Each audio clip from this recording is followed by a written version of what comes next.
ಸುಬ್ಬಮ್ಮ ಬೆಳಿಗ್ಗೆಯಿಂದ ತನ್ನ ಮಗಳಾದ ಶಾಂತಿ ಮತ್ತು ಅಳಿಯನಾದ ರಂಗನಿಗೋಸ್ಕರ ಕಾಯ್ತಾ ಇದ್ಲು. ಆಗ ಸುಬ್ಬಮ್ಮನ ಗಂಡ ಎದುರಿಗೆ ಬಂದ್ರು. ಏನೇ ಬೆಳಿಗ್ಗೆಯಿಂದ ದಾರಿಯನ್ನೇ ನೋಡ್ತಾ ಇದ್ದೀಯಾ? ಯಾರಾದ್ರೂ ಮನೆಗೆ ಬರ್ಲಿಕ್ಕಿದ್ದಾರಾ ಏನು? ಯಾರೋ ಏನ್ರಿ ಯಾರೋ? ನಿಮ್ಮ ಮಗಳು ಮತ್ತು ನಿಮ್ಮ ಅಳಿಯ ಸಂಕ್ರಾಂತಿ ಹಬ್ಬಕ್ಕೋಸ್ಕರ ಬರ್ತಾ ಇದ್ದಾರೆ. ಈ ಸಂಕ್ರಾಂತಿ ಹಬ್ಬ ಯಾಕೆ ಬರ್ತಾ ಇದೆ ಅಂತ ಗೊತ್ತಿಲ್ಲ. ನಿಮ್ಮ ಅಳಿಯ ಪ್ರತಿ ವರ್ಷ ಬಂದ್ಬಿಡ್ತಾರೆ. ಇವಾಗ ಏನೇ ಹೇಳಕ್ ಬರ್ತಾ ಇದ್ದೀಯಾ? ನೀನಿದ್ದೀಯಾ ಅಂತ ಸಂಕ್ರಾಂತಿ ಹಬ್ಬ ಬರ್ಬಾರ್ದಾ? ನಿನ್ನ ಮಗಳು ಅಳಿಯ ಮನೆಗೆ ಬಂದ್ರೆ ಏನೇ ಆಗುತ್ತೆ? ಬರೋದು ಅಳಿಯನಾದ್ರೆ ಪರವಾಗಿಲ್ಲ, ಬರ್ತಾ ಇರೋದು ಬಕ್ಕಾಸುರ ಅಲ್ವಾ? ಕಳ್ದ ಸಲ ಬಂದು ಹೀಗೆ ತಾನೇ ಮಾಡಿ ಹೋಗಿದ್ದು. ಒಬ್ಬೊಬ್ರಿಗೆ ಸಿಕ್ಕಿರುವ ಅಳಿಯ ಎಷ್ಟು ಚೆನ್ನಾಗಿದ್ದಾರೆ. ನನಗೂ ಒಬ್ಬ ಅಳಿಯ ಸಿಕ್ಕಿದಾನಲ್ಲ. ಬಾಯಿ ಮುಚ್ಚೆ. ಅಳಿಯ ಮನೆಗ್ ಬಂದ್ರೆ ಏನೇ ಮಾತಾಡ್ತೀಯಾ? ಎಲ್ಲರೂ ಮನೆಗೆ ಅಳಿಯ ಬಂದ್ರೆ ತುಂಬಾ ಸಂತೋಷ ಪಡ್ತಾರೆ. ಅವರು ಮನೆಗೆ ಬಂದ್ರೆ ಅವ್ರಿಗೇನಾದ್ರೂ ಅಡಿಗೆ ಮಾಡಿ ಕೊಡ್ತಿದ್ದೀಯಾ ನೀನು? ಯಾವಾಗ ನೋಡಿದ್ರು ಅವ್ರ ಬಗ್ಗೆ ಏನಾದ್ರೂ ಒಂದು ಹೇಳ್ತಾನೆ ಇರೋದು, ಸುಮ್ನೆನೇ ಇರೋದಿಲ್ಲ. ಅಳಿಯ ಮನೆಗ್ ಬಂದ್ರೆ ಸ್ವಲ್ಪ ಮರ್ಯಾದೆಯಿಂದ ನಡ್ಸು. ನಿನ್ನಂತ ಅತ್ತೆ ಇದ್ರೆ ಯಾವ ಅಳಿಯ ಕಣೆ ಬಾಯಿ ಮುಚ್ಕೊಂಡು ಸುಮ್ನೆ ಇರೋದು? ಹೀಗೆ ಗಂಡ ಹೆಂಡತಿ ಇಬ್ರು ಮಾತಾಡ್ತಾ ಇರುವಾಗ ಮಗಳಾದ ಶಾಂತಿ ಅಳಿಯನಾದ ರಂಗ ಅಲ್ಲಿಗೆ ಬಂದ್ರು. ಶಾಂತಿ ಬಂದ ತಕ್ಷಣ ತನ್ನ ತಾಯಿಯನ್ನು ತಬ್ಬಿಕೊಂಡ್ಲು. ರಂಗ ತನ್ನ ಮಾವನಿಗೆ ಕೈ ಕುಲುಕುದ. ಅಮ್ಮ ಶಾಂತಿ, ನಿನಗೋಸ್ಕರ ತೆಗ್ದಿಟ್ಟಿದೀನಿ ಸೇವಂತಿ. ಏನು ನಿನ್ನ ಮುಖದಲ್ಲಿ ಕಾಣ್ತಾ ಇಲ್ಲ ಕಾಂತಿ? ಹೌದು, ಇನ್ನೂ ಆಗ್ಲಿಲ್ವಾ ವಾಂತಿ? ಅಯ್ಯೋ ಅತ್ತೆ, ಏನದು ಹಾಡು ಹೇಳ್ತಾ ಇದ್ದೀರಾ? ಭೂತ ಬಂಗ್ಲೆಯಲ್ಲಿ ಪಾಯಸ ಕುಡಿದ ಹಾಗೆ. ಇನ್ನು ಏನತ್ತೆ ಹೊಳಿಬೇಕು ನಿಮ್ ಮಗಳ ಮುಖದಲ್ಲಿ ಕಾಂತಿ? ಇನ್ನು ವಾಂತಿ ಆಗಿಲ್ಲ ಅನ್ಕೊಂಡಿದ್ದೀರಾ? ನೀವು ಮಾಡಿಕೊಡುವ ಅಡಿಗೆ ತಿಂದು ವಾಂತಿ ಆಗುತ್ತೆ. ಏನಳಿ ಅಂದ್ರೆ ನೀವಿನ್ನೂ ಬದ್ಲಾಗಿಲ್ವಾ? ದುರಂಕಾರ ಇನ್ನಷ್ಟು ಜಾಸ್ತಿ ಆಗಿರುವ ಹಾಗಿದೆ. ನಿಮಗೂ ಕೂಡ ಶುಗರ್ ಕಡಿಮೆಯಾದ ರೀತಿ ಕಾಣಿಸ್ತಿಲ್ಲ. ಏನೇ ಅಳಿಯಂದಿರ್ನ ಹೊರಗಡೆ ನಿಲ್ಸಿ ಹೀಗೇನೆ ಮಾತಾಡ್ತಿರ್ತೀಯಾ? ಸಂಕ್ರಾಂತಿಗೆ ಬಂದಿದ್ದಾರೆ, ಒಳಗ್ ಕರ್ಕೊಂಡೋಗಿ ತಿನ್ಲಿಕ್ಕೆ ಏನಾದ್ರೂ ಕೊಡು. ಅಮ್ಮ ಶಾಂತಿ, ನಿನ್ ಗಂಡನ ಮನೆಯೊಳಗ್ ಕರ್ಕೊಂಬ ಅಮ್ಮ. ಏನತ್ತೆ, ಇಷ್ಟು ದೂರ ಬಂದವನಿಗೆ ಮನೆಯೊಳಗೆ ಬರ್ಲಿಕ್ಕೆ ಗೊತ್ತಿಲ್ವಾ ಏನು? ಸರಿ ಸರಿ, ಬೇಗ ಹೋಗಿ ಅಡಿಗೆ ಮಾಡಿ, ನನಗೆ ತುಂಬಾ ಹಸಿವಾಗ್ತಾ ಇದೆ. ಇವತ್ತು ಉಪವಾಸ ಇದ್ರೆ ತುಂಬಾ ಒಳ್ಳೇದು, ಅದ್ರಿಂದನೇ ಏನು ಅಡಿಗೆ ಮಾಡ್ಲಿಲ್ಲ. ಏನು ಉಪವಾಸನ? ನನ್ನಿಂದ ಉಪವಾಸ ಇರ್ಲಿಕ್ಕಾಗಲ್ಲ. ಬಾ ಶಾಂತಿ, ನಾವು ಹೊರಟೋಗೋಣ. ಬಂದವರಿಗೆ ಒಂದು ತುತ್ತು ಅನ್ನನೂ ಕೊಡೋದಿಲ್ಲಂತೆ, ಇದೆಲ್ಲ ನಮ್ಗೆ ಬೇಕಾ? ಬಾ ನಾವು ಹೊರಡೋಣ. ಹಾಗೆ ಹೋದ್ರೇನೆ ಅಳಿಯನಿಗೆ ಮರ್ಯಾದೆ ಸಿಗೋದು. ಹೋಗ್ತಾ ಪಕ್ಕದ ಮನೆಯವ್ರ ಜೊತೆ ಎಲ್ಲ ನಿಮ್ ತಾಯಿ ಬುದ್ಧಿನ ಹೇಳಿ ಹೋಗೋಣ. ಅಯ್ಯೋ ಅಳಿಯಂದ್ರೆ, ಏನ್ ಆಗ್ ಮಾತಾಡ್ತಿದ್ದೀರಾ? ನಿಮ್ಮ ಆರೋಗ್ಯ ಚೆನ್ನಾಗಿರ್ಬೇಕು ಅಂತ ತಾನೇ ಹೇಳೋದು. ಹೊರಗಡೆ ಎಲ್ಲ ಹೇಳಿ ನನ್ ಮರ್ಯಾದೆ ತೆಗಿಬೇಡಿ. ಅಮ್ಮ ಶಾಂತಿ, ಬಾಮ್ಮ, ಅಳಿಯಂದ್ರಿಗೆ ಏನಾದ್ರೂ ಅಡಿಗೆ ಮಾಡೋಣ. ಅಳಿಯಂದ್ರೆ, ಇಲ್ಲಿ ಸ್ವಲ್ಪ ಕೂತ್ಕೊಳ್ಳಿ, ಅಡಿಗೆ ಮಾಡ್ಕೊಂಡ್ ಬರ್ತೀವಿ. ಹಾಗೇಂತೇಳಿ ಅಮ್ಮ ಮಗಳು ಇಬ್ರು ಸೇರ್ಕೊಂಡು ಅಡಿಗೆ ಮನೆಯೊಳಗೆ ಹೋದ್ರು. ಅದನ್ನು ನೋಡಿ ಸೀನಯ್ಯ ನಗ್ತಾ ಇದ್ರು. ಹೀಗೆ ಸುಬ್ಬಮ್ಮ ಬಿಸಿ ಬಿಸಿ ಅನ್ನವನ್ನು ಮಾಡಿ ತೆಗೆದುಕೊಂಡು ನಿನ್ನೆ ರಾತ್ರಿ ಉಳಿದಂತಹ ಸಾರನ್ನು ತೆಗೆದುಕೊಂಡು ಬಂದು ಇಟ್ರು. ಅಳಿಯ ಅದನ್ನು ತೆಗೆದು ಒಂದು ತುತ್ತು ತಿಂದು, ತೂತು, ಏನೇ ಜೀವನ ಇದು? ಹಬ್ಬದ ದಿನದಲ್ಲಿ ನಾವೀಗೆ ತಂಗ್ಳನ್ನ ತಿನ್ಬೇಕಾ? ನೆನ್ನೆ ಇಟ್ಟ ಸಾರೊಂದಿಗೆ ನಿಮ್ಮ ತಾಯಿ ನನಗೆ ಊಟ ಕೊಟ್ಟಿದ್ದಾರೆ. ಏ ಶಾಂತಿ, ಇಲ್ಲಿದ್ರೆ ನನಗೆ ಸಿಗದಿಲ್ಲ ಮನಶಾಂತಿ. ಏನ್ ಅಳಿಯಂದ್ರೆ, ಯಾವಾಗ ನೋಡಿದ್ರು ಜಗಳ ಮಾಡ್ಲಿಕ್ಕೆ ಬರ್ತೀರಾ? ಈ ಹೊತ್ತು ಇದನ್ನ ತಿನ್ನಿ, ಮಧ್ಯಾಹ್ನಕ್ಕೆ ನಿಮಗೆ ಇಷ್ಟವಾದ ಅಡಿಗೆನ ಮಾಡಿಕೊಡ್ತೀನಿ. ಅಳಿಯಂದ್ರೆ, ಪಾಪ ನಿಮ್ಮ ಅತ್ತೆ ಹೇಳ್ತಾ ಇದ್ದಾಳಲ್ವಾ, ಇದೊಂದೊತ್ತು ಅಡ್ಜಸ್ಟ್ ಮಾಡ್ಕೊಳ್ಳಿ.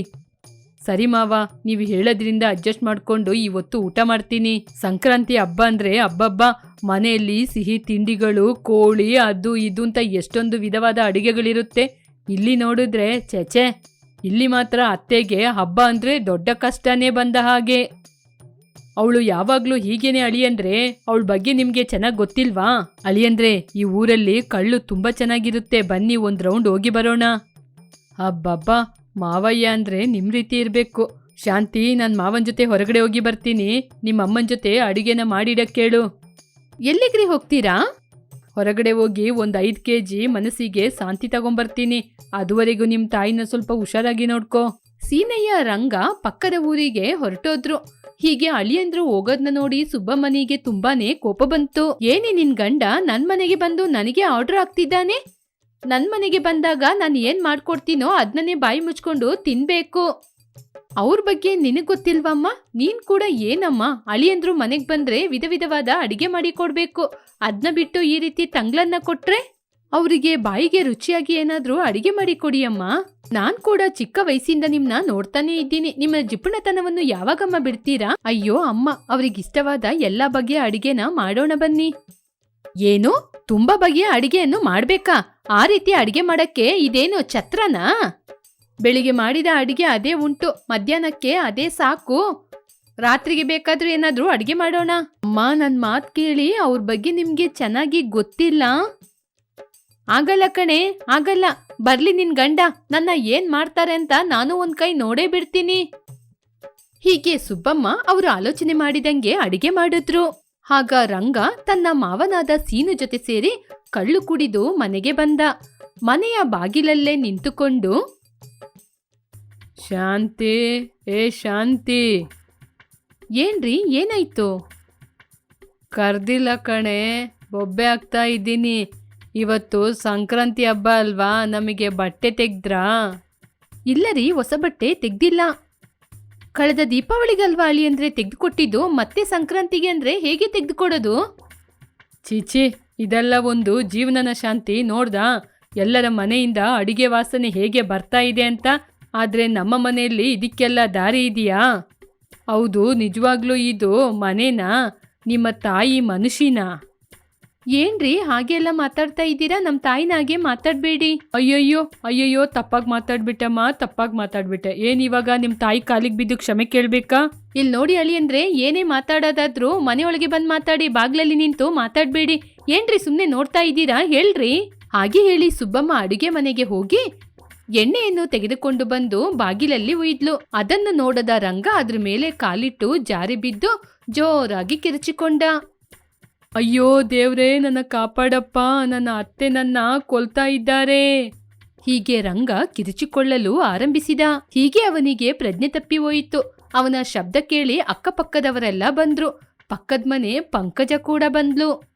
ಏನ್ ಸುಬ್ಬಮ್ಮ, ಮನೆಗ್ ಬಂದ ಅಳಿಯನ್ ಜೊತೆ ಹೀಗೇನೆ ಜಗಳ ಮಾಡೋದಾ? ಇಲ್ ನೋಡು ಪಂಕಜ, ಚೆನ್ನಾಗಿರುವ ಮನೆಯೊಳಗೆ ಬಂದು ಹೀಗೆ ಏನೇನೋ ಹೇಳ್ಬೇಡ.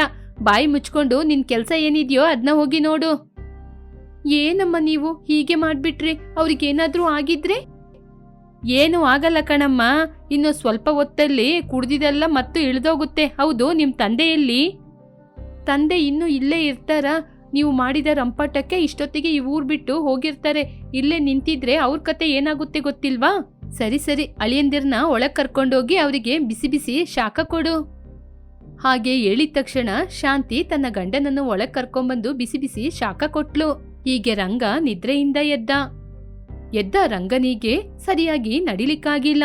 ಆಗ ರಂಗನಿಗೆ ಕೋಪ ಜಾಸ್ತಿಯಾಗಿ, ಇದೇನಾ ನನ್ನ ಅತ್ತೆ ನನಗ್ ಕೊಡುವ ಗೌರವ?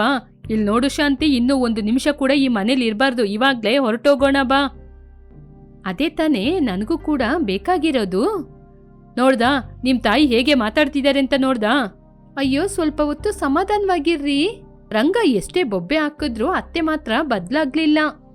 ಅದನ್ನು ನೋಡಿದ ರಂಗನಿಗೆ ಒಂದು ಆಲೋಚನೆ ಬಂತು. ಬಾಳೆಹಣ್ಣನ್ನು ತಿಂದು ಅದರ ಸಿಪ್ಪೆಯನ್ನು ತನ್ನ ಅತ್ತೆ ಮುಂದೆ ಹಾಕಿದ. ಅದನ್ನು ಗಮನಿಸದೆ ಅತ್ತೆ ಕಾಲಿಟ್ಟು ಜಾರಿ ಬಿದ್ರು. ಅಯ್ಯೋ ದೇವ್ರೇ, ನನ್ ಸೊಂಟ ಮುರಿದೋಯ್ತಪ್ಪ. ಅಯ್ಯೋ ಶಾಂತಿ, ನಿಮ್ ತಾಯಿಗೆ ಏನೋ ಆಗ್ಬಿಡ್ತು. ಮೊದ್ಲು ಹೋಗಿ ಅವ್ರನ್ನ ಎತ್ತಿ ಕರ್ಕೊಂಬಂದ್ ಕೂರ್ಸು. ಹೀಗೆ ಶಾಂತಿ ಸುಬ್ಬಮ್ಮನ ಕರ್ಕೊಂಬಂದು ಬೆಡ್ಡಿನಲ್ಲಿ ಕೂರ್ಸಿದ್ಲು. ಸುಬ್ಬಮ್ಮನಿಗೆ ಸೊಂಟ ನೋವು ಅಧಿಕವಾಯಿತು. ಶಾಂತಿ, ಅತ್ತೆಗೆ ಆಗ್ತಾ ಇಲ್ಲ, ನಾವಿಬ್ರೇ ಹೋಗಿ ಅಡಿಗೆ ಮಾಡೋಣ. ಅವ್ರನ್ನ ಕೂರ್ಸಿ ನಾವಿಬ್ರು ಅಡಿಗೆ ಮಾಡೋಣ. ಸರಿರಿ. ಹೀಗೆ ಅವರಿಬ್ಬರು ಮಾತನಾಡುವುದನ್ನು ನೋಡಿ ಸುಬ್ಬಮ್ಮ ನೋವಿದ್ರು ಎದ್ದು ಜೋರಾಗಿ ಕಿರ್ಚಿಕೊಂಡ್ರು.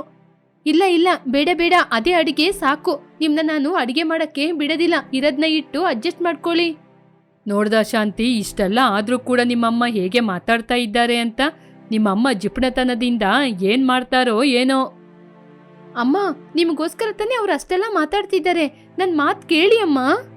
ಆಗಲ್ಲ ಕಣೆ, ಆಗಲ್ಲ. ಈ ಮನೆಯಲ್ಲಿ ನನ್ ಮಾತೇ ನಡಿಬೇಕು. ನೋಡ್ದಾ ನಿಮ್ ತಾಯಿ ಹೇಗ್ ಮಾತಾಡ್ತಿದ್ದಾರೆ ಅಂತ.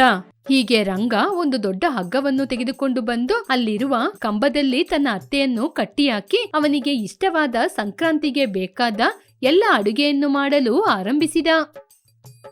ಇಲ್ಲಿ ನೋಡಿ ಅಳಿಯಂದ್ರೆ, ಈ ರೀತಿ ಅಡಿಗೆ ಎಲ್ಲ ಮಾಡ್ಬೇಡಿ. ಇದ್ ನಾನು ಒಪ್ಕೊಳ್ಳೋದಿಲ್ಲ. ಹಿರಿಯತ್ತೆ ಇನ್ನೂ ಇದೆ, ಇವಾಗ ನೋಡಿ. ಹಾಗೆ ಅಂತ ಹೇಳಿ ತನ್ನ ಅತ್ತೆ ಬಾಯಿಗೆ ಒಂದು ಪ್ಲಾಸ್ಟರ್ ಅನ್ನು ಹಾಕಿದ. ಹೀಗೆ ಸಂಕ್ರಾಂತಿಗೆ ಬೇಕಾದ ಎಲ್ಲ ಸಿಹಿ ತಿಂಡಿಗಳನ್ನು ಅಡಿಗೆಯನ್ನು ಮಾಡಿ ಗಂಡ ಹೆಂಡತಿ ಕೂತು ಊಟ ಮಾಡಿದ್ರು. ಆಹಾ, ಇದಲ್ವಾ ಹಬ್ಬದ ಅಡುಗೆ ಅಂದ್ರೆ. ಅತ್ತೆ ಇಲ್ಲಿ ನೋಡಿ, ಮನೇಲಿ ಯಾವ ವಸ್ತುನೂ ಇಲ್ಲ, ಎಲ್ಲ ಹಾಕಿ ಖಾಲಿ ಮಾಡಿದೀನಿ. ಹೊರಗಡೆ ದಿನಸಿ ಅಂಗಡಿಯಲ್ಲೂ ಕೂಡ ನಿಮ್ಮ ಹೆಸರೇಳಿ ತುಂಬಾ ವಸ್ತುಗಳನ್ನ ತಗೊಂಬಂದಿದ್ದೀನಿ. ಶಾಂತಿ, ನಾನು ಈ ಲೋಕವನ್ನೇ ಗೆದ್ದಿರುವ ಹಾಗಿದೆ. ಶಾಂತಿ ಬಾ, ಇವಾಗ ಹೊರಟೋಗೋಣ. ಹೀಗೆ ರಂಗ ಶಾಂತಿ ಹೊರಟೋಗುವಾಗ ಸುಬ್ಬಮ್ಮ ಮನೆಯಲ್ಲಿರುವ ವಸ್ತುಗಳನ್ನೆಲ್ಲ ಖಾಲಿ ಮಾಡಿ ಅಲ್ಲಿಂದ ಹೊರಟೋದ್ರು. ಅದನ್ನೆಲ್ಲ ನೋಡಿದ ಸುಬ್ಬಮ್ಮನಿಗೆ ಎದೆ ಬಡಿದಂತಾಯಿತು. ಸರಿಯಾದ ಅದೇ ಸಮಯಕ್ಕೆ ಸೀನಯ್ಯ ಬಂದ್ರು. ಏನ್ ಸುಬ್ಬಮ್ಮ, ಇದು ನಮ್ಮನೆನಾ? ನಮ್ಮನೆಯಲ್ಲ ಇಷ್ಟೊಂದು ಘಮಘಮ ವಾಸನೆ ಬರ್ತಾ ಇರೋದು. ಏನ್ ಅಡಿಗೆ ಮಾಡ್ದೆ?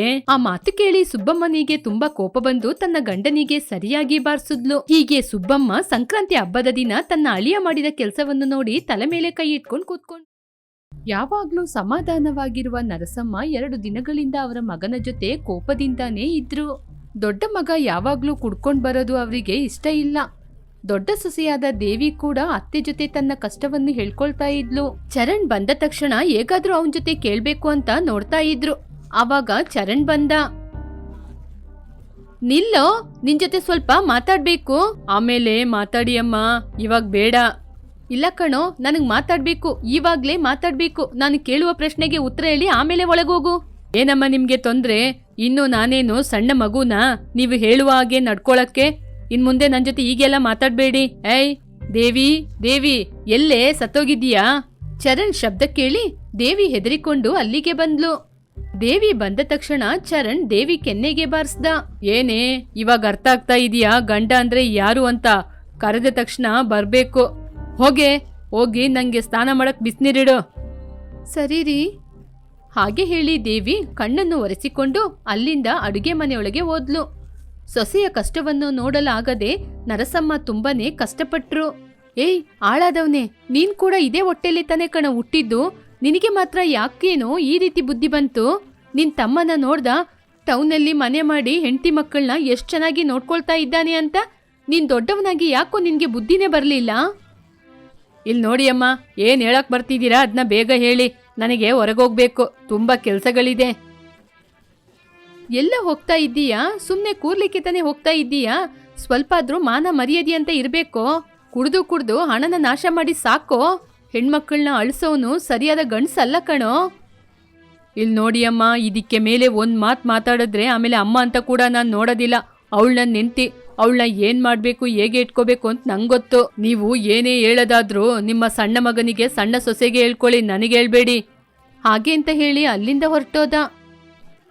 ಅದೇ ಸಮಯಕ್ಕೆ ಅಲ್ಲಿಗೆ ಸಣ್ಣ ಮಗನಾದ ಗೌತಮ್ ಸೊಸೆಯಾದ ಲಕ್ಷ್ಮಿ ಅಳ್ತಾನೆ ಬಂದ್ಲು.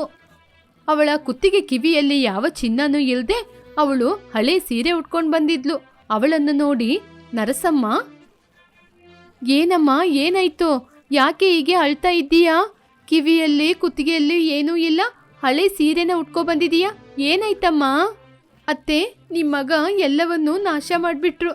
ಆ ಹಾಳಾದ ಜೂಜಾಟ ಆಡಕ್ಕೋಗಿ ಎಲ್ಲವೂ ಕಳ್ಕೊಂಡು ಅತ್ತೆ. ನನ್ನ ಹತ್ರ ಇರುವ ಚಿನ್ನ, ಮನೇಲಿರುವ ಪಾತ್ರೆ ಎಲ್ಲವನ್ನೂ ಜೂಜಾಟದಲ್ಲಿ ಇಟ್ಬಿಟ್ರತ್ತೆ. ಈ ಅಭ್ಯಾಸದಿಂದ ಹೊರಗೆ ಬನ್ನಿ ಅಂದ್ರೆ ನನ್ನ ಮಾತನ್ನ ಇವರು ಕೇಳ್ತಾನೆ ಇಲ್ಲ ಅತ್ತೆ.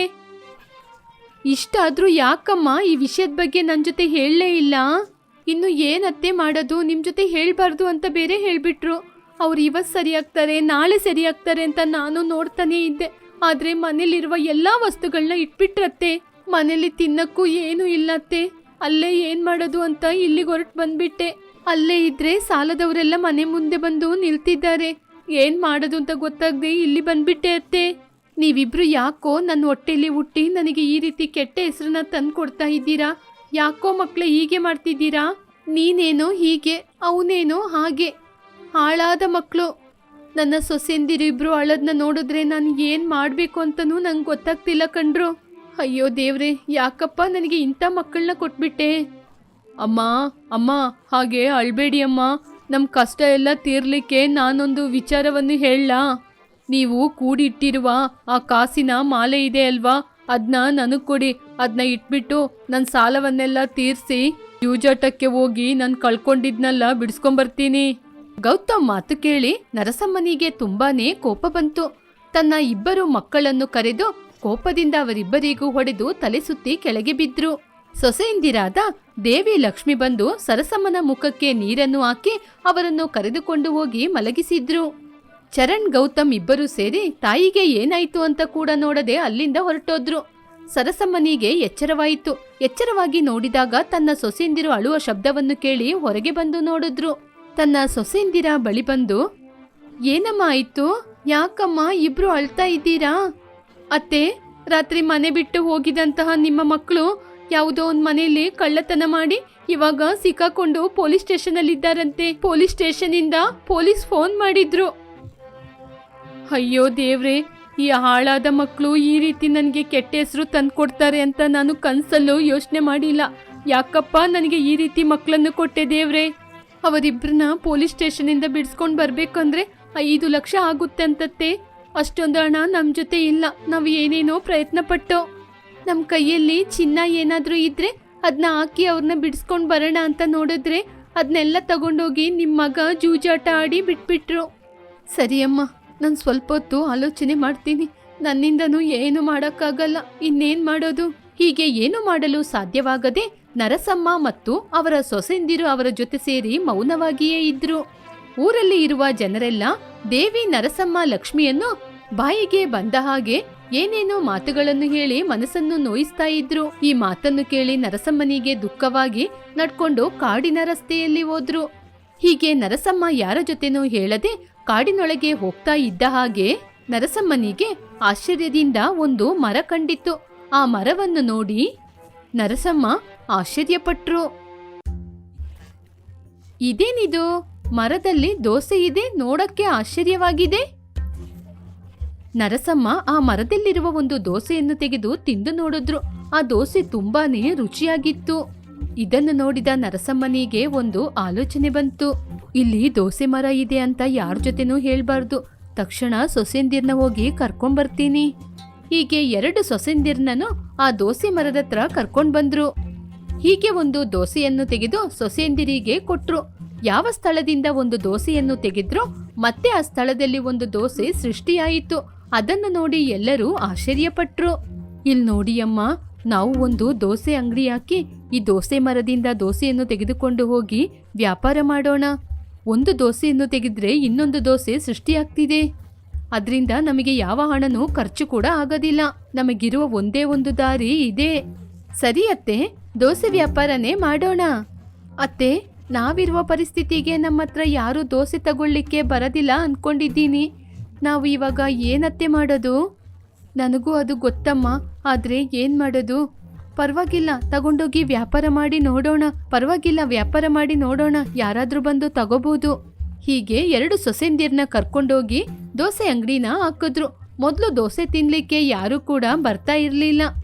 ಹೀಗೆ 2-3 ದಿನಗಳ ನಂತರ ಒಬ್ಬ ವ್ಯಕ್ತಿ ಬಂದು ದೋಸೆಯನ್ನು ತಿಂದು ನೋಡಿದ.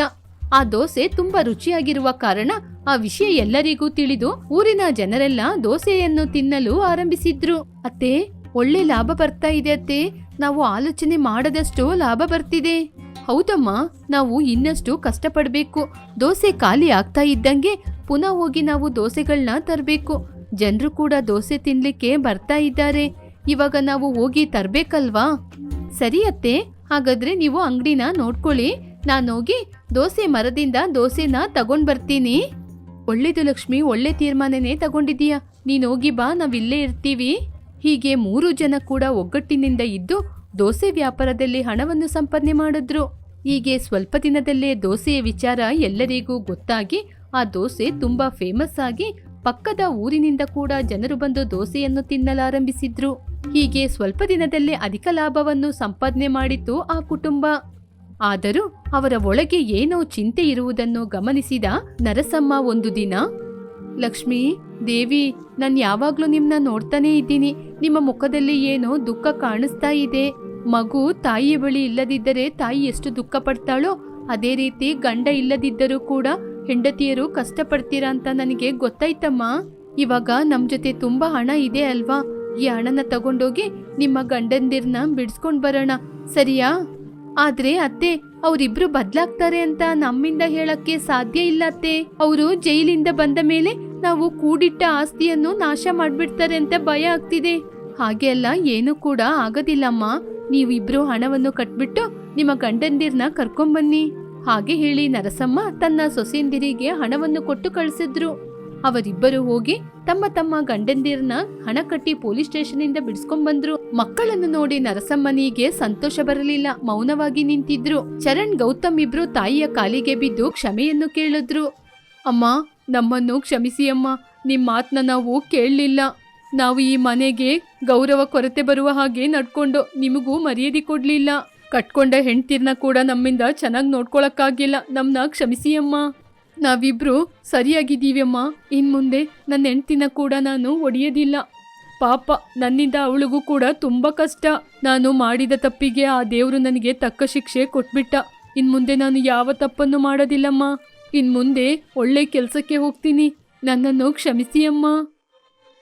ಇಲ್ಲಿ ನೋಡಿ ಮಕ್ಕಳೇ, ಯಾವ ಮನೆಯಲ್ಲಿ ಎಲ್ಲರೂ ಚೆನ್ನಾಗಿರ್ತಾರೋ ಆ ಮನೆಯಲ್ಲೇ ಸಂತೋಷ ಯಾವಾಗ್ಲೂ ಇರೋದು. ನೀವು ಕಟ್ಟಿದ ತಾಳಿಗೋಸ್ಕರ ನಿಮ್ ಕೈಯಲ್ಲಿ ತಾಳಿ ಕಟ್ಟಿಸ್ಕೊಂಡು ತಾಯಿ ಮನೆನ ಬಿಟ್ಟು ಈ ಮನೇಲಿ ಬಂದು ಜೀವನ ಮಾಡ್ತಿದ್ದಾರೆ. ಅವ್ರ ಕಣ್ಣೀರ್ ಹಾಕಿದ್ರೆ ನೀವು ಚೆನ್ನಾಗಿರ್ತೀರಾ?